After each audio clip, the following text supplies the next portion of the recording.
Para hablar sobre el índice de paz, tenemos a dos invitados en Periférico 1313. Patricia Doveso, quien es la coordinadora del Instituto para la Economía y la Paz, y Alejandro Ope, quien es experto en temas de seguridad.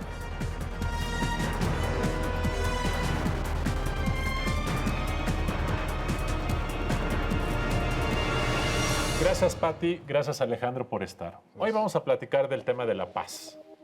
Tú eres coordinadora del Instituto para la Paz y han producido desde hace algunos años el Índice de la Paz México. La primera pregunta que yo te quisiera hacer es por qué hablan de la paz en lugar de hablar de la violencia, porque la violencia es lo que se observa. Bueno, la paz no se observa, o más bien, la paz es la ausencia de violencia. ¿Por qué hablar de paz y no de violencia? Es muy buena pregunta y creo que eso detona pues la importancia de ser un índice y sobre todo de definir la paz, ¿no? Porque la paz abarca también el tema de la violencia. Desde el instituto la definimos desde dos sentidos, hablamos de la paz negativa y de la paz positiva. La paz negativa se refiere a la ausencia de la violencia o el miedo a la violencia y ahí por eso medimos tasas de homicidios, de delitos con violencia, la eficiencia del sistema judicial.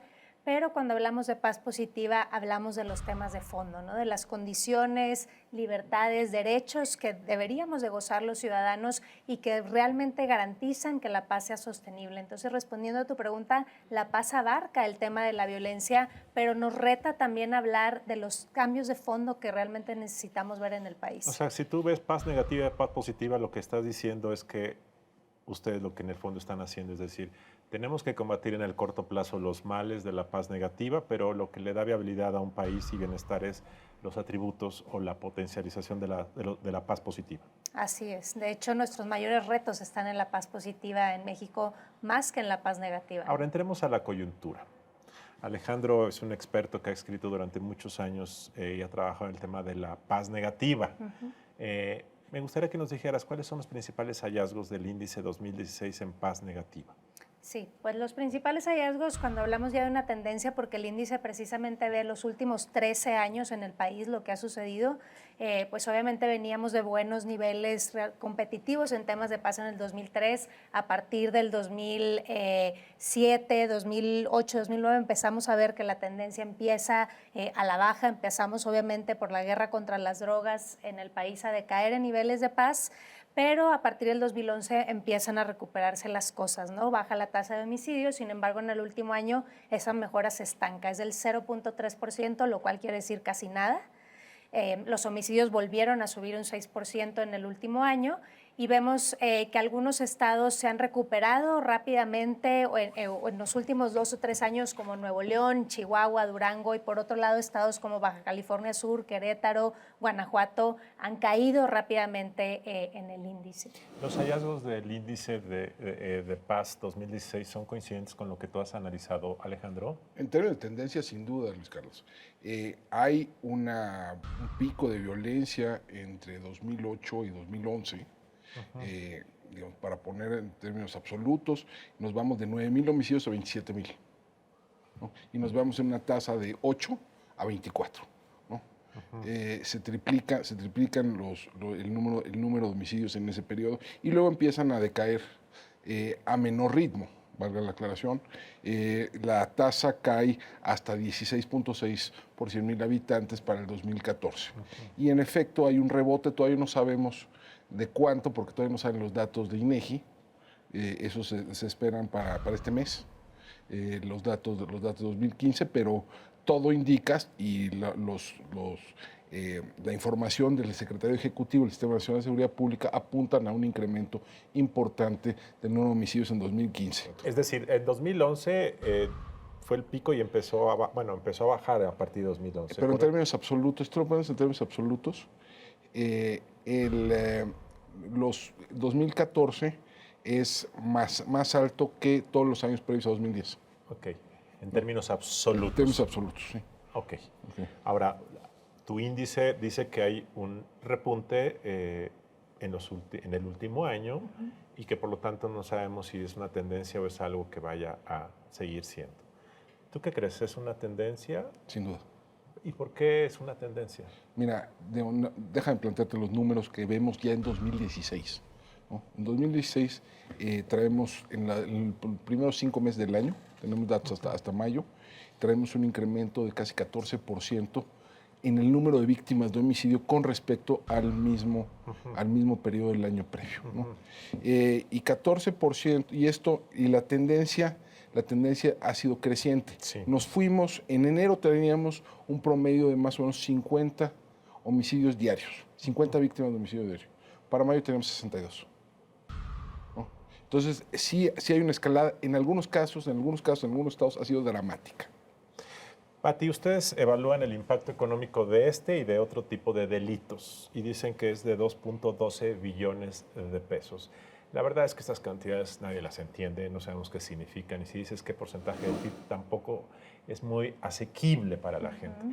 Dinos cómo obtienen ese monto y qué significa. Sí, bueno, el impacto económico de la violencia lo calculamos con costos directos y costos indirectos de la violencia. ¿Qué quiere decir? Los directos es cuánto gasta el Estado mexicano en contener la violencia, cuánto nos cuesta a los mexicanos la policía, el sistema judicial, a las empresas protegerse de la violencia, a los ciudadanos, cuánto les cuesta de sus bolsillos. Sin embargo, los costos indirectos son todavía mayores, ¿no? Nosotros hablamos del 17% del PIB, yo me atrevería a decir que ese número probablemente es más alto, porque también calculamos cuánto nos cuesta en México el miedo, el sufrimiento, que una familia se quede sin un padre, que un padre esté en la cárcel. Los y deje de 2.12 billones son lo que gasta el Estado mexicano en conjunto para combatir a los malos. Así es. Y el impacto del sector empresarial privado en fraudes, violencia, delitos, Pérdidas. robo. Eso es. Así es. Bueno, es enorme siendo solamente directo. Y tal vez un número que suene como más familiar equivale a 17,000 pesos por persona, ¿no? Yo digo, bueno, pues qué padre sería, ¿no? Que ese impuesto a la seguridad lo recuperáramos de alguna manera, esos 17,000 pesos lo estamos perdiendo anualmente los mexicanos. Esta manera de modelar el costo económico de la violencia, ¿tienes alguna opinión? Yo creo que digamos, es muy útil porque sí le pone un número a un fenómeno que es muy difícil de explicar a veces. Obviamente todas las mediciones sobre el impacto económico de la violencia son controversiales porque dependen de qué parámetros utilices, ¿no? Depende, los costos más importantes, como decía Pati, son los indirectos, ¿no? Son las pérdidas de bienestar por lo que dejamos de hacer, ¿no? Sí. ¿No? Y eso, por lo que hacemos o dejamos de hacer como resultado de esta falta de paz, ¿no? O Claro. de esta violencia, ¿no? Es decir, no dejar a tus hijos salir a jugar a la calle es una pérdida de bienestar, ¿no? Sí, claro. No salir en la noche al cine es una pérdida de bienestar. Ahora, ¿cuánto le pongo en pesos y centavos a esa pérdida de bienestar indudable que existe? Es ahí donde entran varias controversias metodológicas. Mira, nada más para ponerte, los costos más directos los estima el INEGI en la Encuesta Nacional de Victimización y Percepción de la Seguridad Pública. Para las familias era 1.5% del PIB. ¿No? Y en la Encuesta Nacional de Victimización de Empresas hablaban de un monto similar para las empresas, ¿no? Entonces, aún si nos quedamos nada más en los costos directos, y los costos directos son el costo para el Estado y los costos y las medidas defensivas de familias y empresas, son montos abismales. Algo que aparece y que salta a la vista en el índice de Paz México, que por cierto está disponible en el sitio del Instituto, bájelo, está muy bonito y muy interesante. Ustedes lo explican, pero a mí me saltó. Veracruz es la tercera entidad más pacífica de México y es políticamente la que está explosiva por la corrupción y también por los periodistas muertos, las ejecuciones, y ha sido una cosa en los últimos años. Ustedes hablan ahí de una posible explicación, pero ¿por qué no nos dices por qué es tan pacífico Veracruz y todo el mundo dice otra cosa? Sí, es como el elefante blanco, ¿no? En la sala, y definitivamente uno de los indicadores que tomamos para explicar por qué Veracruz, por lo menos en los datos oficiales, ¿no? Que es lo que nosotros utilizamos para hacer este índice. Nosotros no creamos datos, sino simplemente tomamos los que la Procuraduría de Veracruz entrega a la Secretaría de Gobernación, tomamos el dato de homicidios, ¿no? Y simplemente vemos, y precisamente Alejandro lo mencionó, cómo cuenta homicidios el INEGI y cómo los cuenta la Secretaría de Gobernación, que es la información que recibe del Estado.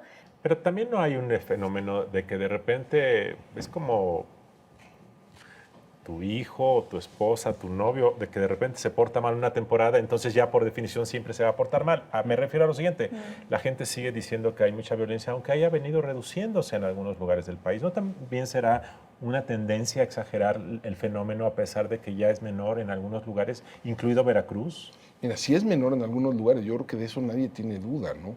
Por ejemplo, lo que ha vivido Ciudad Juárez es, yo me atrevería a llamarlo milagro, ¿no? Se fueron de 4,000 homicidios a 300 en espacio de 2 años, ¿no? Yo creo que no hay otra ciudad en el mundo que haya vivido eso. Pero aún así, y esto es importante, en comparación extrarregional, si nos salimos de la región latinoamericana, los números son realmente de terror, aún con la disminución reciente, ¿no? O sea, más o menos tenemos en México el mismo número de homicidios al año que tienen todos los países europeos juntos. Para terminar con un buen sabor de boca, Pati, la paz positiva. Ustedes dicen en su estudio que ese es un gran atributo, es un gran potencial y que ahí está la fortaleza de México al futuro. Platícanos cuáles son esos elementos de la paz positiva de México. Sí, nosotros en la metodología nombramos 8, entre ellos está el libre flujo de información, el entorno empresarial sólido, el combate a la corrupción, el buen funcionamiento del gobierno, el respeto a los derechos humanos, el acceso a la justicia, una justicia que tenemos la oportunidad en México precisamente, y creo que esa es una buena noticia con la reforma. Tenemos un gran potencial ahí, yo me atrevería a decir que es la reforma que tenemos hoy en día, a la que deberíamos de estar haciendo la mayor apuesta y a la que hemos venido haciendo muchas apuestas en los últimos 8 años, y creo que ahí es donde puede ser una palanca de cambio, ¿no? Definitivamente es mucho más difícil medir la paz positiva que la paz negativa. Los datos de homicidio, de delitos los tenemos a la mano, los datos sobre el combate a la corrupción, sobre el acceso a la justicia son muy incipientes, ¿no? Entonces creo que ahí está también el primer paso, decir, tenemos que tener información disponible sobre qué hay que mejorar en el sistema de justicia, cómo realmente se combate a la corrupción más allá de un sistema. En esta paz positiva, Pati, entra también la cuestión de lo que se llama el tejido social, que se ha destruido mucho por la violencia, como una parte, digamos, cultural, familiar. Sí, hay un factor que le llamamos nosotros de las buenas relaciones con los vecinos. No hablamos de participación ciudadana, sino simplemente la persona que vive al lado de tu casa, el espacio público que está frente a tu casa, también que tanto como ciudadanos nos hacemos responsables de esos espacios y de las personas que viven al lado de nosotros. Alejandro, ¿crees que dentro de 25 años, cuando los invite a Periférico 1313, vamos a estar mejor, igual o peor que hoy? No, indudablemente este país va a volver más pacífico. O sea, si uno ve a México en una larga trayectoria histórica, el país se ha ido pacificando gradualmente. Claro, somos más pacíficos que en el siglo XIX. Pero mira, el México que surge de la revolución, en los años 20 tenía una tasa de homicidio como 70 por 100,000 habitantes, sin Honduras. ¿No? Y ha ido disminuyendo. Y esa es una trayectoria que no solo es mexicana. El mundo se está volviendo mucho más pacífico, ¿no? Contrario a lo que la gente opina, contrario a lo que ve en los noticieros, contrario a las primeras planas, en cuenta larga, el mundo y este país se está volviendo más pacífico. Ojalá nos volvamos más pacíficos a mayor ritmo. Claro que sí. Pati, muchísimas gracias por aceptar la invitación. Alejandro, muchas gracias. Y a ustedes por estar con nosotros. Muy buenas noches.